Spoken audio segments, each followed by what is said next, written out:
द्वारा आयोजित जनहित में आंदोलन की तैयारी हेतु जिला युवा राष्ट्रीय जनता दल के जिलाध्यक्ष साथी फैजुर रहमान जी, युवा राष्ट्रीय जनता दल के जिला के प्रधान महासचिव भाई विकास पासवान जी और युवा राष्ट्रीय जनता दल के प्रदेश महासचिव कुमार विवेक जी, कछवाड़ा प्रखंड के युवा राष्ट्रीय जनता दल के प्रखंड अध्यक्ष साथी मुकेश मेहता जी, हमारे पंचायत अध्यक्ष जी और खास करके मंसूर चक में इन लोगों की आगमन हुई तैयारी के संबंध में आप लोगों के बीच जो कार्यक्रम चले अध्यक्षता कर रहे इस प्रखंड की युवा राष्ट्रीय जनता दल के प्रखंड अध्यक्ष साथी अरमान कुरैशी जी, यहाँ के स्थानीय मुखिया जी और आप तमाम साथियों, सारे साथियों ने आप लोगों के बीच बातें को रखी है।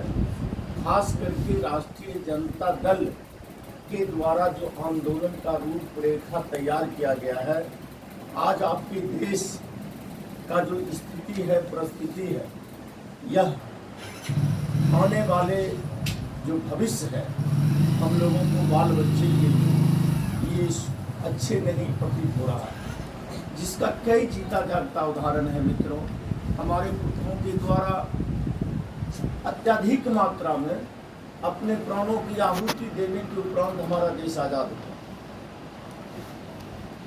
96,634 लोगों ने अपने प्राणों की आहुति देकर इस भारत देश को आजाद करवाया, जिनमें